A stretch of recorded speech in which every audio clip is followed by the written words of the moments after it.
오늘 함께 보실 말씀은 사사기 6장 11절에서 16절 말씀입니다. 구약성경 369쪽에 있습니다. 사사기 6장 11절에서 16절 말씀입니다. 사사기 6장 11절에서 16절 말씀까지 우리 함께 읽겠습니다. 여호와의 사자가 아비에셀 사람 요아스에게 속한 오브라에 이르러 상수리 나무 아래에 앉으니라.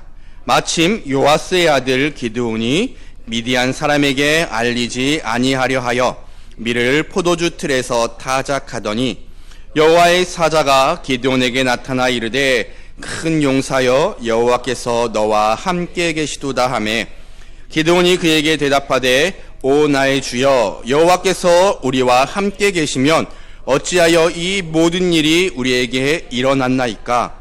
또 우리 조상들이 일찍이 우리에게 이르기를 여호와께서 우리를 애굽에서 올라오게 하신 것이 아니냐 한 그 모든 이적이 어디 있나이까.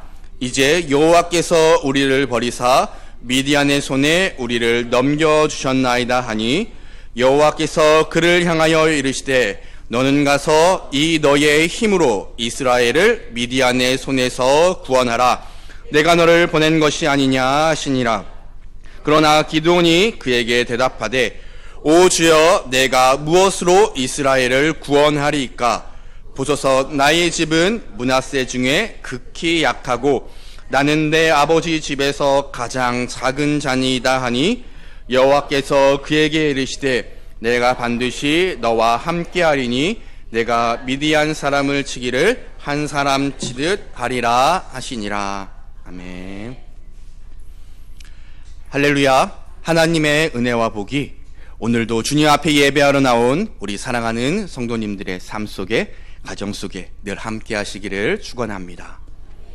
오늘과 다음 주는 담임 목사님께서 성지에 가셔서 제가 대신 말씀을 전하겠습니다. 특세 기간을 보내며 2주 동안 사사 기드온에 대한 말씀을 준비했습니다. 사사기에는 총 몇 명의 사사들이 나올까요? 총 12명의 사사들이 나옵니다. 사사란 여호수아의 죽음부터 이스라엘의 초대왕 사울의 즉위까지 약 350년 동안 이스라엘이 위기에 처했을 때마다 하나님께서 지도자를 세우십니다. 그 지도자들을 일컫는 말이 사사입니다.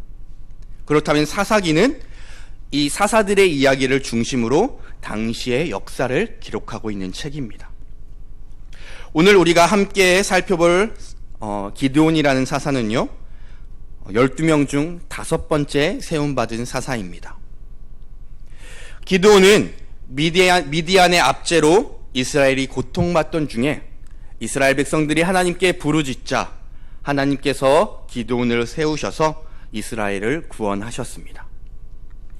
기드온의 이야기는 많이들 들어보셨을 것이라 생각이 됩니다. 기드온 하면 무엇이 떠오르시나요? 네, 기드온 하면 우리는 300용사를 가장 처음 떠올립니다. 그런데 사사기는 총 21장으로 되어 있습니다. 그 중에 기드온의 이야기가 몇 장 정도 나올까요? 기드온은 사사기 6장부터 9장까지 그리고 10장은 기드온의 아들 아비멜렉의 이야기를 다루고 있습니다. 그러니 6장부터 10장까지 총 5장의 분량을 기드온이 차지하고 있습니다. 21장 중에 5장이면 꽤 많은 분량이죠. 그런데 저희는 300용사 이야기만 아는 경우가 많습니다. 그래서 오늘 2주 동안 기드온의 삶의 처음부터 마지막까지 쭉 넓게 한번 훑어보면서 우리가 알고 있는 기드온과 많이 다른, 성경에서는 다른 기드온을 많이 이야기하고 있습니다. 기드온의 다른 모습들을 좀 살펴보면서 하나님께서 기드온을 어떻게 쓰셨고 또 기드온의 삶을 통해 우리가 배워야 할 것은 무엇인지 살펴보며 은혜를 나누기를 원합니다. 기드온의 이야기를 시작하기 전에 잠시 시대적 배경을 살펴보면 모세로부터 애굽에서 이스라엘 백성들을 모세가 이끌어내죠. 그때부터 가나안 땅에 들어가기 전까지, 요단을 건너기 전까지 광야 시대라고 부릅니다. 그리고 여호수아가 이스라엘 백성들을 이끌고 요단을 건너 가나안 땅에 들어가 가나안 땅을 점령하던 시대를 정복 시대라고 부릅니다. 그리고 여호수아가 죽고 나서 이제 이스라엘 백성들은 가나안 땅에 정착하게 되고 여호수아는 죽음을 맞이합니다. 그리고 나서는 하나님께서 모세나 여호수아와 같은 지도자를 이스라엘에 세우지 않으십니다. 왜 그러셨을까요? 그 이유인즉 하나님께서 직접 이스라엘의 왕이 되시길 원하셨던 것입니다. 하나님께서는 우리의 왕이십니다. 애굽에서 가나안 땅까지 광야에서는 하나님께서 모세를 통해 이스라엘 백성들에게 하나님의 뜻을, 자신의 뜻을 전달하셨습니다. 그리고 요단에서부터 가나안 땅을 정복하는 동안은 여호수아를 통해 하나님의 뜻을 이스라엘 백성들에게 전하셨죠. 그런데 이제 가나안 땅에 이스라엘 백성들이 정착하여 살아갑니다. 그때부터는 이스라엘 백성들이 스스로 하나님께 구하며 하나님의 뜻을 깨달아서 살기를 원하셨던 것입니다. 지금 우리가 사는 이 시대처럼 우리가 하나님께 기도하며 하나님의 뜻을 구하고 말씀을 통해 하나님의 뜻을 깨닫지 않습니까? 이처럼 이스라엘 백성들이 그렇게 살기를 원하셨던 것입니다. 사사기 1장 1절은 이렇게 기록하고 있습니다. 여호수아가 죽은 후에 이스라엘 자손이 여호와께 여쭈어 이르되, 처음에는 하나님의 계획대로 이스라엘 백성들이 하나님께 여쭈어가며 남은 정복 전쟁을 하기 시작했습니다.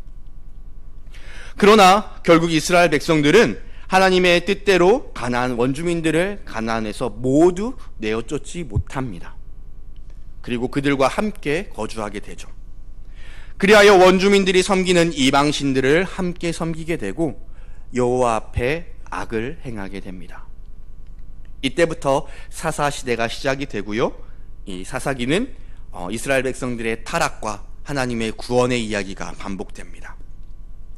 앞에서 말씀드렸지만 기드온은 이스라엘의 5번째 사사입니다. 사사시대에서 조금 범위를 좁혀서 기드온이 살고 있었던 때는 어떠했을까요? 사사기 6장 1절을 함께 보겠습니다. 이스라엘 자손이 또 여호와의 목전에 악을 행하였으므로 여호와께서 7년 동안 그들을 미디안의 손에 넘겨주시니, 이스라엘 자손이 또 여호와의 목전에 악을 행했다 이야기하고 있습니다. 이 또라는 단어가 무척 중요합니다. 사사기의 역사는 이스라엘의 민족의 타락, 그리고 하나님의 징벌, 그 뒤에 사사를 세우셔서 그 사사를 통한 이스라엘의 구원, 하나님의 구원, 그리고 나서 이스라엘의 평화가 유지됩니다. 그런데 평화가 이루어지면 또다시 이스라엘은 타락합니다. 이 사이클이 반복되는 모습을 사사기에서 보여주고 있습니다. 이스라엘의 4번째 사사 드보라 시대 40년 동안 이스라엘에는 평온함이 있었습니다. 그러나 그 평온함이 오자 이스라엘은 또 이방신을 섬기고 하나님 앞에 악을 행합니다. 그러자 하나님께서는 이제 미디안을 통해 그 이스라엘을 징벌하셨습니다. 그런데 이 미디안은 무척 집요하고 잔인하게 이스라엘을 괴롭혔습니다. 얼마나 괴롭게 했으면요, 오늘 본문 앞에 6장 2절에 보면 이스라엘 백성들이 산으로 도망갑니다. 마을에서 못 살고요, 산으로 도망가서 웅덩이를 파고 굴을 파서 숨어가지고 생활을 합니다. 4절에 보면 미디안 사람들이 쳐들어와 곡식을 다 쓸어갑니다. 하나도 남기지 않고. 그리고 가축조차 남기지 않고 모두 빼앗아 갔다고 기록되어 있습니다. 결국 그로 인해 궁핍합이 찾아오고요, 이스라엘 백성들은 참지 못해 하나님께 부르짖습니다. 이 부르짖음은요, 회개가 아닙니다. 그저 하나님께 힘들다고 토로하고 원망하는 부르짖음입니다. 사사기 6장 6절 함께 읽어보겠습니다. 이스라엘이 미디안으로 말미암아 궁핍함이 심한지라 이에 이스라엘 자손이 여호와께 부르짖었더라. 이렇게 이스라엘 백성들이 하나님께 부르짖자 하나님께서는 선지자 한 명을 보내십니다. 기드온을 세우시기 전에, 사사 기드온을 세우시기 전에 선지자 한 명을 먼저 보내서 6장 8절에서 10절에 너희가 왜 이렇게 고통받고 있는지, 왜 미디안이 너희를 이렇게 괴롭게 하는지 그 이유에 대해서 말씀해 주십니다. 그 이야기를 들으면 너희가 이방신을 섬기고 내 앞에 죄악을 행했기 때문에 너희가 이렇게 고통당하고 있다. 이 이야기를 들으면 하나님 앞에 엎드려 회개하며 통곡해야 되지 않겠습니까? 그런데 이스라엘에게 그런 모습이 보이지 않습니다. 이처럼 지금 기드온이 살던 시대는요, 하나님의 뜻을 들었음에도 불구하고 깨닫지 못하던 영적 타락의 시대였던 것입니다. 이제 범위를 좀 더 좁혀보겠습니다. 기드온이 살던 가정은 어떠했을까요? 사사기 6장 11절 상반절 말씀에 이렇게 기록되어 있습니다. 여호와의 사자가 아비에셀 사람 요아스에게 속한 오브라에 이르러 상수리 나무 아래에 앉으니라. 마침 요아스의 아들 기드온이. 기드온은요, 요아스의 아들입니다. 그리고 요아스는 아비에셀 사람이라고 나와 있습니다. 그렇다면 이 아비에셀은 누구냐? 아비에셀은 역대상 7장에 그 족보가 나오고 있습니다. 므낫세 지파의 므낫세의 아들 마길의 소생 길르앗의 누이 함몰레겟의 아들입니다. 뭐 잘 모르셔도 되고요. 예, 다시 말해, 기드온은요, 야곱의 12아들 중에 요셉의 후손입니다. 요셉의 두 아들이 두 지파가 되죠. 므낫세 지파와 에브라임 지파. 므낫세가 장자임에도 불구하고 에브라임에게 장자의 축복을 줍니다. 이렇게 어쨌든 기드온은 므낫세 지파 출신입니다. 좀 더 좁혀서 그러면 기드온 아버지 요아스는 어떤 사람이었을까요? 사사기 6장 25절 하반절 말씀에 보면 내 아버지에게 있는 바알의 제단을 헐며 그 곁에 아세라 상을 찍고. 기드온의 아버지에게 바알의 제단이 있답니다. 그런데 앞뒤 말씀으로 살펴보면 그 제단은 요아스, 즉 기드온의 집에 있는 건 아니고요, 그 마을의 공동 소유로 생각되어집니다. 그러니 요아스가 그 제단을 관리하고 있거나 아니면 그 마을의 족장이지 않았을까라고 유추해 볼 수 있습니다. 어쨌든 그 요단과 무척 밀접한, 그 제단과 무척 밀접한 관계를 가지고 있는 집안이 바로 요아스, 기드온의 집안입니다. 이제 기드온에 대해서 살펴보겠습니다. 제가 오늘 말씀 시작할 때 말씀드린 것처럼 우리는 기드온 하면 300용사로 13만 5천 명을 무찌른 무척 대단한 용사처럼 생각을 합니다. 그렇게 생각하기 무척 쉽습니다. 그러나 기드온 삶의 전반적인 모습을 살펴보면 기드온은 우리의 생각과 많이 다릅니다. 정말 많이 다릅니다. 소심하고 의심도 많고 겁도 많은 사람입니다. 기드온의 그러한 몇 가지 모습을 살펴보겠습니다. 사사기 6장 11절 하반절 말씀에 보면요, 밀타자가는 기드온의 모습이 나옵니다. 한번 읽어보겠습니다. 마침 요아스의 아들 기드온이 미디안 사람에게 알리지 아니하려 하여 밀을 포도주 틀에서 타작하더니. 보통 곡식 타작은요, 넓은 마당에서 합니다. 그런데 지금 기드온은 어디서 밀타작을 하고 있죠? 포도주 틀에서 하고 있습니다. 이 당시 포도주 틀은요, 지금 뭐 포도를 가지고 즙자는 그런 조그만한 기계들이 아니고요, 커다란 웅덩이입니다. 큰 거는 사람 한 20명이 들어갈 수 있을 만큼 아주 넓은 그런 웅덩이를 파고요, 거기에 포도들을 따서 가득 담아 놓습니다. 그리고 사람들이 들어가 그것을 발로 밟습니다. 그렇게 포도즙을 짜냈습니다. 그러면 작은 틈을 통해서 포도즙들이 흘러나오면 다른 웅덩이에서 포도즙을 모으는 그런 식으로 되어 있습니다. 그러니 땅보다 아래로 깊이 들어가서 포도즙 틀이 있습니다.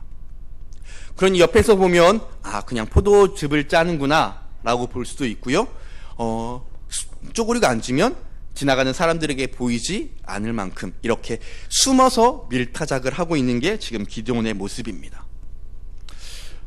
우리가 생각했던 용사의 모습과는 조금 다르죠? 그런데 그렇게 숨어서 밀타작하고 있는 기드온을 하나님이 부르십니다. 12절 말씀 함께 읽어보겠습니다.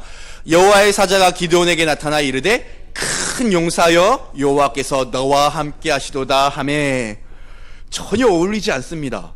숨어서 밀타작하고 있는 기드온을 큰 용사여 하고 하나님이 부르십니다. 하나님이 이렇게 부르시면 예 주님 제가 여기 있습니다. 나를 사용하여 주시옵소서. 이렇게 대답하면 참 좋을 텐데요. 기드온의 대답은 참으로 황당합니다. 13절 우리 함께 읽어보겠습니다.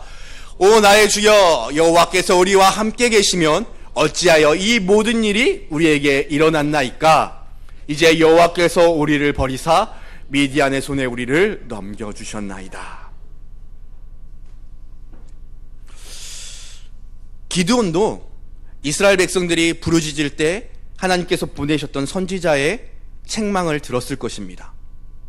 그런데 기드온은 그것을 듣고 회개하기는커녕 하나님께서 우리를 버리셨다 원망의 이야기를 하고 있습니다. 큰 용사여 하고 하나님께서 부르셨는데 하나님 왜 우리를 버리셨습니까? 하나님 어디 계십니까? 이렇게 원망을 하고 있습니다. 그러자 하나님께서는 여호수아에게 다시 한번 여호수아를 부르는 명령을 하십니다.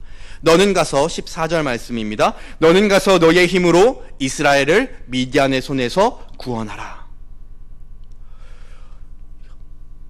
두 번이나 하시면 네 가겠습니다 이러면 얼마나 좋습니까? 그런데 기드온은 이렇게 대답합니다. 내가 무엇으로 이스라엘을 구원합니까? 우리 집은 므낫세 지파에서도 약한 집안이고 나는 우리 집에서 가장 작은 자입니다. 그런데 내가 어떻게 이스라엘을 구원합니까? 예, 이 이야기를 읽으면 모세가 하나님의 부르심을 거절하는 모습이 생각납니다. 하나님께서는 모세를 바로에게 보내서 이스라엘 민족을 애굽에서 건지고 싶으셨는데 모세는 7번이나 못 가겠다고 거절을 합니다. 지금도 하나님은 기드온을 쓰시려고 하는데 기드온이 계속 거절합니다. 기드온이 거절하자 16절에서 여호와께서 그에게 이르시되 내가 반드시 너와 함께 하겠다 약속의 말씀을 주십니다. 오늘 우리가 읽은 본문 마지막 절입니다. 그러자 이번에 기드온이 이렇게 이야기합니다. 나와 말씀하신 이가 주 되시는 표징을 내게 보여주십시오. 당신이 정말 하나님의 사자가 맞으면 그 증거를 내게 보여봐라. 당신이 정말 하나님이시면 내게 그 증거를 보여주십시오 라고 이렇게 이야기하고 있습니다. 그리고 기드온은 제물을 가져와 그 여호와의 사자 앞에 놓습니다. 그 여호와의 사자는 손에 잡은 지팡이로 그 제물에 대자 바위에서 불이 나와 그 제물을 불사르고 여호와의 사자는 그 자리에서 사라집니다.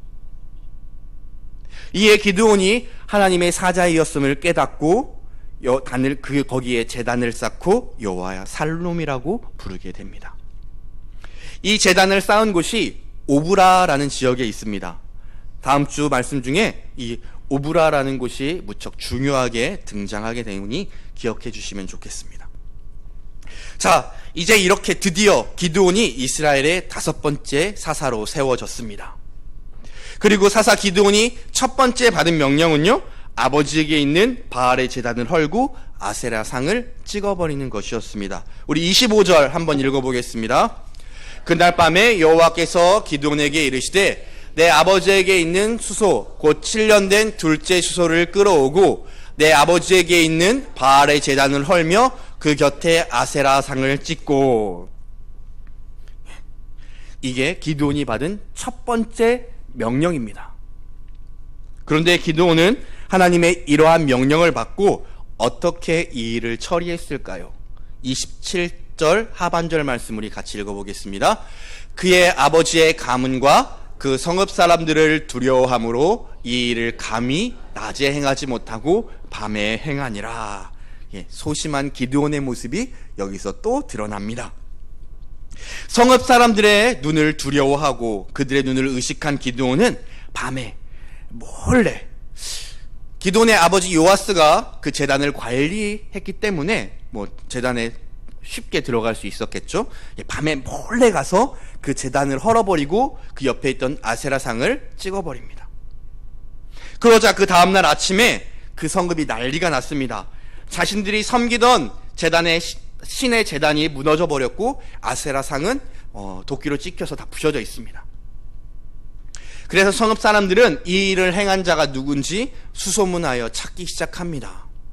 그리고 그 범인이 기드온임이 밝혀집니다.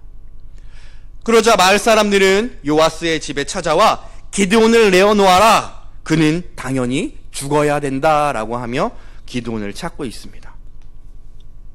그러자 기드온의 아버지 요아스는 지혜로운 말로 아들을 죽음의 위기에서 빼어냅니다. 요아스는 이렇게 이야기합니다. 너희가 바알을 위하여 다투느냐? 너희가 바알을 구원하겠느냐? 바알이 참신이면 그의 제단을 파괴한 자를 그냥 놔두겠느냐? 바알로 하여금 그와 다투게 하라 라고 이야기를 합니다. 바알이 참으로 살아있는 신이라면 자신의 제단을 파괴한 기드온을 그냥 놔두겠느냐? 화가 나서 기드온을 바알이 죽이지 않겠느냐? 바알로 하여금 기드온과 싸우게 해라. 이렇게 이야기를 합니다. 합당한 이야기처럼 들리죠? 그래서 기드온은 그 위기에서 벗어나게 됩니다. 그로 인해 기드온은 그때부터 여룻바알이라는 말로 불리게 됩니다. 그의 이름이 여룻바알로 불리게 됩니다. 바알과 다투는 자라는 뜻입니다. 여룻바알은 바알과 다투는 자라는 뜻입니다. 이때 미디안이 연합군을 이끌고 이스라엘을 이제 완전히 전멸시켜야겠다는 목적을 가지고 쳐들어왔습니다. 그래서 기드온은 사람들을 모으기 시작합니다. 가장 먼저 자신의 가문 아비에셀 사람들이 가장 먼저 왔고요. 그리고 자신이 속해 있는 므낫세 지파 사람들이 도우러 왔습니다. 그리고 사람을 보내어 아셀, 스불론, 납달리 지파 사람들을 불러 모았습니다. 그리고 전쟁에 앞서 하나님께서 나를 통해 이스라엘을 구원하시려 하신다면 이적을 하나 보여주십시오 요청합니다. 하나님께서 부르셨으면 그리고 사람들을 불러 모았으면 전쟁하러 나가면 좋은데 전쟁에 앞서 하나님 증거를 하나 보여주십시오. 하나님께서 행하시는 이적이 아니라 내가 원하는 대로 한번 해보십시오라고 요청합니다. 그 이적이 무엇이냐? 양털 한 뭉치를 가져와서 오늘 밤에 이 양털에만 이슬이 가득하고 땅은 말라있게 해주십시오. 하나님께서 그렇게 행해 주십니다. 아침에 일어나 보니 양털에만 이슬이 가득합니다. 짜니까 물이 줄줄줄줄 떨어질 만큼 가득했습니다. 그런데 땅은 말라 있었습니다. 그런데 또 한 번 이적을 요구하죠. 이번에는 땅만 젖어 있고 양털은 말라 있게 해주십시오. 하나님께서 이 이적도 들어주십니다. 이것을 전쟁을 앞둔 기드온의 신중함이라고 생각하십니까? 아니면 하나님의 약속을 믿지 못하는 기드온의 소심함이라고 생각하십니까? 한 번이었으면 충분했을 것입니다. 또 한 번 이적을 요구하는 기드온의 행위는 하나님을 의심하는 의심의 행위고요, 약속을 믿지 못하는 그런 소심한 행동입니다.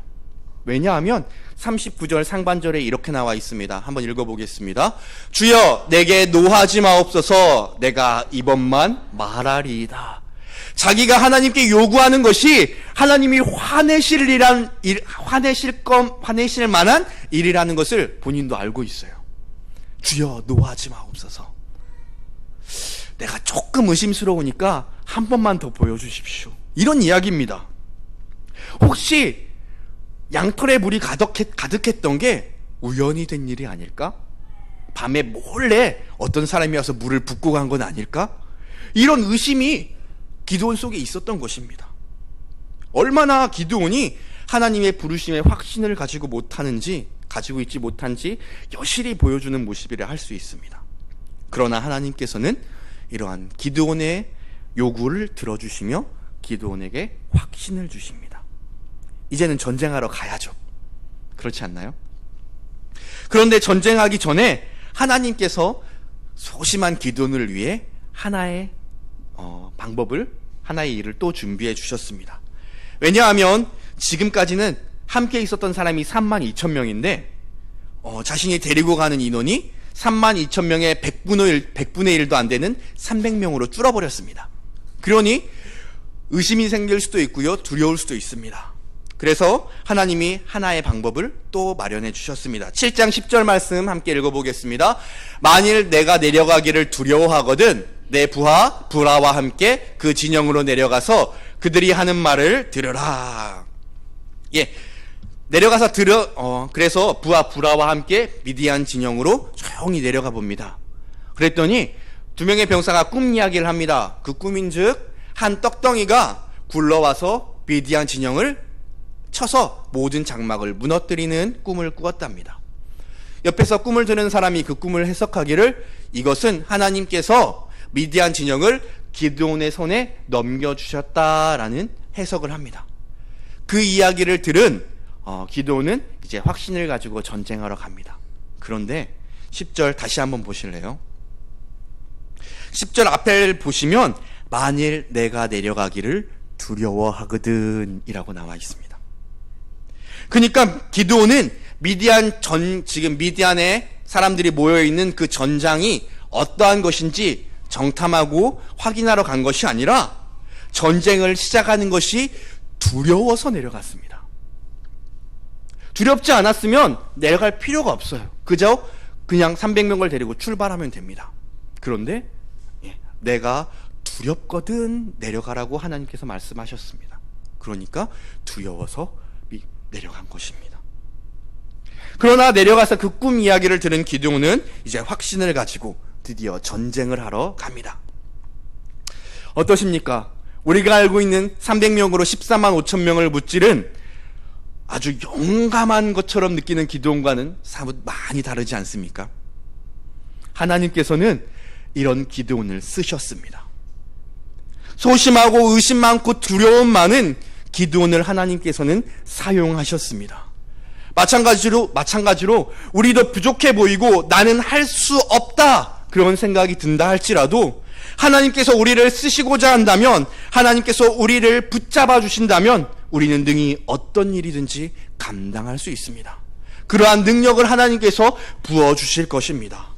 그 하나님을 믿고 하나님의 손에 붙들려 큰 일을 감당하는 모든 성도님들 되시기를 소망합니다. 자, 이제 드디어 기드온이 전쟁을 하러 갑니다. 전쟁을 하기 위해 자신이 속한 므낫세 지파, 그리고 아셀, 스불론, 납달리 이 세 지파 사람들에게 도움을 요청을 했습니다.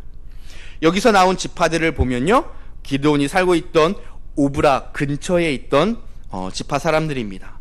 상황이 급박하니 가까이 있는 자들에게 먼저 지원을 요청한 것으로 보입니다. 그래서 그 지원에 응한 이 네 지파의 인원들을 합해보니 3만 2천 명이었습니다. 그런데 하나님께서는 이들이 많다고 하십니다. 적들이 몇 명이라고요? 13만 5천 명입니다. 13만 5천 명 대 3만 2천 명.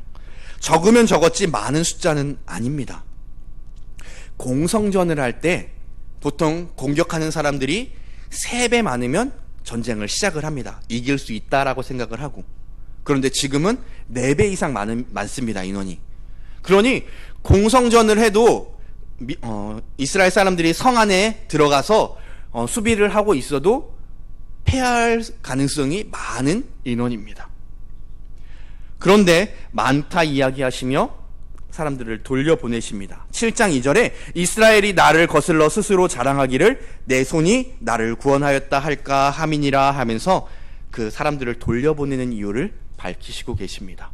그러니 절대 많은 숫자가 아니지만 3만 2천 명으로 13만 5천 명을 무찌르면 우리가 싸움을 정말 잘해서 미디안 군사들이 도망갔다라고 착각하고 교만해질까봐 하나님께서는 3만 2천 명들 중에 두려워 떠는 자는 돌아가라 라고 말씀하십니다. 두려워 떠는 자는 길르앗산을 떠나 돌아가라. 그러자 2만 2천 명이 떠나가고 1만 명이 남았습니다. 이제 13만 5천 명 대 10,000명입니다. 아무리 생각해도 적으면 적었지 많은 인원은 아닙니다. 한 사람이 싸우면 14명은 죽여야 이길 수 있는 전쟁입니다. 그런데 하나님께서는 여전히 사람이 많다고 하시며 그 10,000명을 데리고 물가로 내려가서 물 먹는 모습을 통해 두 그룹으로 나누십니다. 손으로 물을 움켜쥐고 입에 핥아먹는 사람은 300명이었고요. 무릎을 꿇고 물을 먹은 사람은 9,700명이었습니다. 이 물을 마시는 모습을 보고 항상 적들이 쳐들어와도 경계하며 전쟁할 준비가 되어 있는 사람들과 그렇지 않은 자를 구별했다 말씀하시는 목사님들이 많이 계신데요. 그보다 더 중요한 것은 하나님께서 그저 소수를, 적은 인원을 택하기 위한 방법이었다고 생각이 됩니다. 그래서 결국 300명은 그 자리에 머물고 9,700명은 그들의 장막으로 돌려보냅니다. 혹시 22,000명은 어디로 돌아간지 기억하십니까? 1분 전에 얘기했는데요. 한번 확인해 보겠습니다. 7장 3절 상반절 말씀 읽어보겠습니다. 이제 너는 백성의 귀에 외쳐 이르기를 누구든지 두려워 떠는 자는 길르앗산을 떠나 돌아가라. 어디를 떠났다고요? 길르앗산을 떠나 돌아갔습니다. 자, 7장 8절에 이제 9,700명은 어디로 가는지 보겠습니다. 기드온이 이스라엘 모든 백성을 각각 그의 장막으로 돌려보내고, 길르앗산과 자신들의 장막은 큰 차이가 있습니다. 길르앗산을 떠나 돌아간 사람은요, 자신의 고향으로 살고 있던 집으로 돌아간 것입니다. 그러나 각각 자신의 장막으로 돌아간 사람은 미디안 사람과 전쟁을 하기 위해 자신들이 머물고 있었던 수경지로 돌아갔습니다. 이 차이는 나중에 엄청난 결과를 가져옵니다. 자, 그러면 300명은 어디 있었느냐? 그 자리에 머물렀습니다. 그리고 그날 밤 300명과 함께 기드온은 미디안을 무찌르러 갑니다. 하나님께서는 이 전쟁의 승리가 오직 하나님 자신의 능력으로 이루어졌음을 나타내기 위해 소수의 인원을 택해서 미디안을 물리치셨던 것입니다. 그날 밤 기드온과 300명의 군사는 미디안의 진영으로 출발합니다. 그런데 전쟁하러 가는 그들의 손에는 무기가 없습니다. 7장 16절 말씀 우리 함께 보겠습니다. 300명을 세 대로 나누어 각 손에 나팔과 빈 항아리를 들리고 항아리 안에는 횃불을 감추게 하고, 그들이 적진을 향하여 나아갈 때 그들의 손에는 칼이나 창과 같은 무기가 아니라 나팔, 빈 항아리, 횃불, 이것을 가지고 갔습니다. 어디다 쓰려고 그랬을까요? 아마 기드온을 따르는 300명도 이것이 어디에 사용될지, 그리고 이것으로 전쟁을 어떻게 할지 아무도 몰랐을 것입니다. 자, 이제 300명이 미디안 진영에 도착했습니다.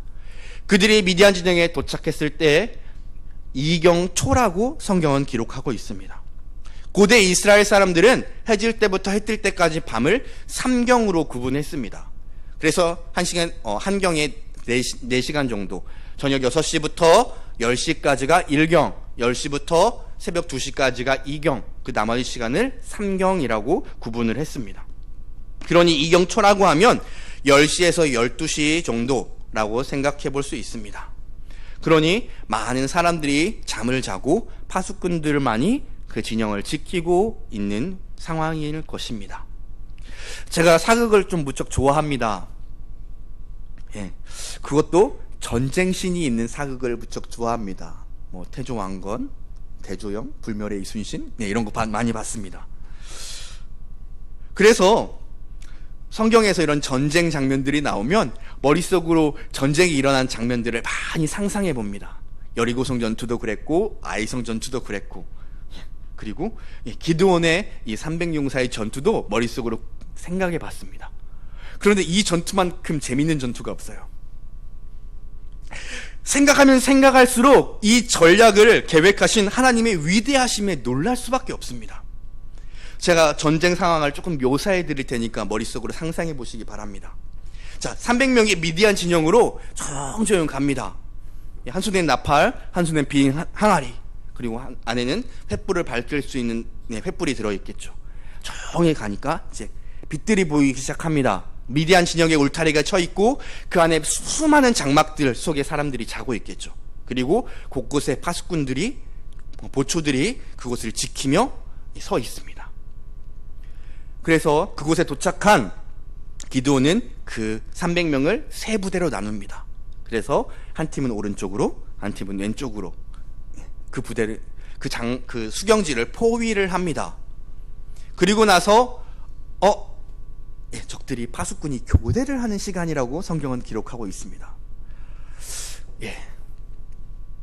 파수꾼이 교대한 거 저희가 읽을 때 별 주의 깊게 안 보잖아요. 그런데 전쟁 씬을 생각을 하면 이 파수꾼 교대가 엄청 중요한 역할입니다.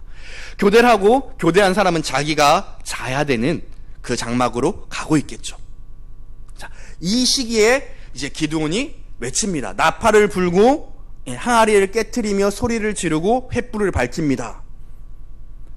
자, 그러면 파수꾼들이 기습이다! 적들이 쳐들어왔다! 그러면 이제 꽹가리 같은 거 막 치죠? 띵띵띵띵띵띵 이렇게 칩니다. 그러면 장막에 있는 사람들이 놀래서 막 이제 옷 입고 무기를 챙겨서 나오겠죠. 자, 그런데 이쪽에서 적이 쳐들어온 줄 알았는데 오른쪽에서도 적들이 쳐들어옵니다. 왼쪽에서도 적들이 쳐들어옵니다. 포위됐습니다. 그런데 나팔 소리가 몇 개가 울리죠? 300개의 나팔이 울립니다. 나팔 수는요, 한 부대에 그렇게 많지 않습니다. 그런데 300개의 나팔이 울려대니 엄청난 대군이 몰려왔다라고 착각을 하게 됩니다. 그런데 이제 항아리 깨지는 소리가 들려요. 항아리가 왜 깨질까요? 적들이 이미 우리 지정 깊숙이 들어와서 전쟁을 하고 있는 거예요. 그러니 우리가 가져왔던 무리들과 곡식을 담았던 항아리들이 깨지고 있다라고 생각을 할 겁니다. 이미 치열한 전투가 벌어졌구나. 횃불을 보니 둘러싸였습니다. 엄청난 대군이 우리를 포위하고 기습했구나. 자, 이제 재밌는 장면이 나와요. 자, 파수꾼들이 돌아가다가 그 소리를 들어요. 그러면 갈팡질팡 하겠죠. 적들을 맞이하러 싸우러 가야 되나, 자기가 있던 그 장막으로 돌아가야 되나, 그렇게 왔다 갔다 하고 있는데 장막에서 잠결에 옷을 입고 칼 들고 밖으로 나왔습니다. 그런데 앞에 누군가 서 있어요. 뭐지? 하고 적을 향해 공격합니다. 그럼 돌아오던 파수꾼은 어떻게 하죠? 그냥 칼 맞아 죽어요? 아니죠. 파수꾼도 칼을 뽑아서 싸웁니다. 한 명이 빨리 죽으면 되는데 전투력이 비슷해가지고 조금 오래 싸웠어요. 그랬더니 옆에 있던 장막에서 다른 사람이 또 나옵니다. 같은 옷을 입고 있는 사람이 서로 싸워요. 그러면 무슨 생각이 들죠? 적들이 우리 옷을 입고 기습했구나. 이러면 누가 아군인지 누가 적군인지 구분이 안 됩니다. 그래서 이제 도망가는 거예요. 도망가는데 그냥 도망가냐? 자기한테 가까이 오는 사람은 다 죽이면서 가는 거예요. 그러니까 이스라엘 300명은 칼창 하나도 없었는데 미디안 사람들을 많이 죽이게 됩니다. 엄청난 계략 아닌가요? 저는 이 장면을 상상하면요, 감탄할 수밖에 없어요. 어떠한 사람도 이러한 전략을 짜낼 수가 없어요. 적군을 기습하러 가는데 무기 하나 안 들고 가다니요. 이건 말도 안 되는 전략입니다. 하나님께서는 이 엄청난 전략을 기드온에게 주심으로 인하여 300명밖에 되지 않는 군사로 칼이나 창도 없이 미디안 군사들을 쫓아버리는 전공을 세우게 됩니다. 그런데 도망가죠. 그들이 도망가는 적들을 누군가 쫓아야 합니다. 누가 쫓아갈까요? 300명이요? 그들은 무기가 없습니다. 그들을 쫓아간 사람들은요, 아까 자신의 장막에서 대기하고 있던 9,700명입니다. 얼마나 세밀한 하나님의 계획하심입니까? 길르앗산을 떠나 돌아간 22,000명은요, 하나님의 이 놀라운 전략으로 이루신 승리를 보지 못했습니다. 그런데 하나님과 끝까지 함께 하겠습니다. 두렵지만 나는 하나님과 끝까지 싸우겠습니다 했던 1만 명, 그 중에 9,700명, 장막에 머물고 있었던 9,700명은요, 하나님의 일하심을 눈으로 목격할 수 있었습니다. 이게 은혜인 거죠. 그리고 그 9,700명을 통해 남은 미디안 사람들을 쓸어버리십니다. 하나님의 영광에, 하나님의 승리에 함께 할 수 있었던 것입니다. 우리는 300명에 한 초점을 많이 맞추는데요, 아니요, 하나님께서는 1만 명을 다 쓰셨습니다. 300명으로 13만 5천 명을 무찌르는 그러한 기적을 우리도 눈으로 보고 맛보기를 원하십니까? 하나님과 끝까지 함께 하십시오. 하나님과 함께 하기로 했던 1만 명이 모두 하나님의 영광을 함께 누렸습니다. 그런데 하나님을 떠나 전쟁 두려워 돌아간 2만 2천 명은 그 영광을 누리지 못했습니다. 마지막까지 주님과 함께 하겠노라, 주님을 붙잡는 성도님들 되시기를 축복합니다.